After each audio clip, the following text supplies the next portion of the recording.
Magandang araw mga mag-aaral. Welcome sa ating klase sa kontemporaryong issue.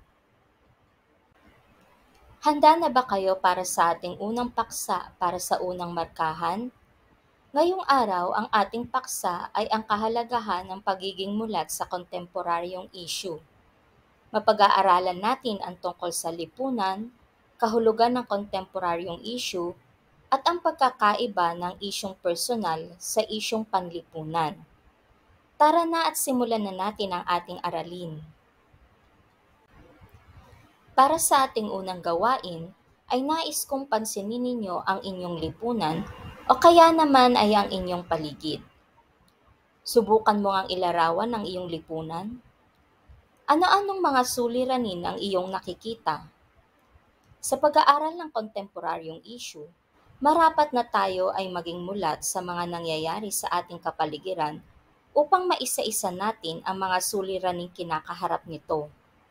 Hindi lamang ang pamahalaan ang may tungkulin sa pagbibigay ng solusyon sa mga problemang ito sapagkat tayo bilang bahagi ng lipunan ay may tungkulin din.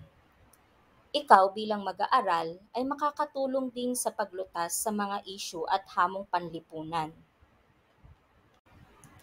Batayan sa pag-aaral ng isyu at hamong panlipunan ang pag-unawa sa bumubuo ng isang lipunan, ugnayan at kanyang kultura. Ano nga ba ang ibig sabihin ng lipunan? Ang lipunan ay tumutukoy sa mga taong sama-samang naninirahan sa isang organisadong komunidad na may iisang batas, tradisyon at pagpapahalaga. Halos ganito rin ang pagpapakahulugan ng ilang mga sosyologo sa lipunan. Tunghayan natin ang kanilang mga pahayag. Ayon kay Émile Durkheim, isang sosyologong Pranses, ang lipunan ay isang buhay na organismo kung saan nagaganap ang mga pangyayari at gawain. Ito ay patuloy na kumikilos at nagbabago. Binubuo ang lipunan ng magkakaiba subalit magkakaugnay na pangkat at institusyon. Ang maayos na lipunan ay makakamit kung ang bawat pangkat at institusyon ay gagampanan ng maayos ang kanilang tungkulin. Ayon naman kay Karl Marx, isang sosyologo, ekonomista at pilosopong Aleman, ang lipunan ay kakikitaan ng tunggalian ng kapangyarihan. Ito ay nabubuo dahil sa pag-aagawan ng mga tao ng limitadong pinagkukunang yaman upang matugunan ang kanilang pangangailangan. Sa tunggalian na ito, nagiging makapangyarihan ang pangkat na kumokontrol sa produksyon. Bunga nito, nagkakaroon ng magkakaiba at hindi pantay na antas ng tao sa lipunan na nakabatay sa yaman at kapangyarihan. At ayon naman kay Charles Cooley, isang Amerikanong sosyologo, ang lipunan ay binubuo ng mga tao na may magkakahawig na ugnayan at tungkulin. Nauunawaan at higit na nakikilala ng tao ang kanyang sarili sa pamagitan ng pakikisalamuha sa iba pang miyembro ng lipunan. Makakamit ang kaayusang panlipunan sa pamagitan ng maayos na interaksyon ng mga mamamayan. At katulad nga ng nabanggit ko sa ating panimula, tayong lahat ay bahagi ng lipunan. At sa lipunang ating kinabibilangan, ay may iba't ibang mga suliranin tayong kinakaharap na nagiging bahagi na ng ating pamumuhay. Ang tawag sa mga ito ay kontemporaryong issue. Ano nga ba ang kontemporaryong issue? Ang salitang kontemporaryo ay nangangahulugan ng mga pangyayari sa daigdig mula sa ika-20 taon hanggang sa kasalukuyang panahon na nakakaapekto sa ating kasalukuyang henerasyon. Samantalang ang issue ay mga paksa, tema, pangyayari, usapin o suliraning nakakaapekto sa tao at sa lipunan. Sa makatuwid, ang kontemporaryong issue ay tumutukoy sa mga napapanahong pangyayari na maaaring gumambala, nakakaapekto at maaaring makapagbago sa kalagayan ng tao at sa lipunang kanyang ginagalawan.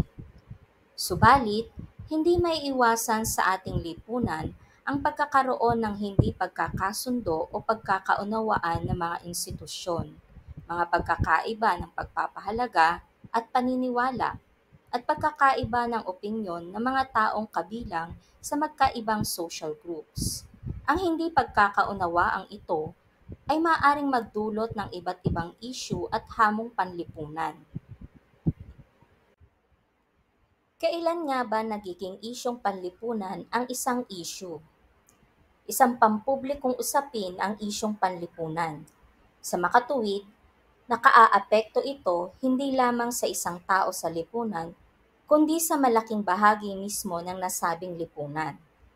Karaniwan, ang mga isyong panlipunan ay sumasailalim sa mga suliraning kinakaharap ng lipunan.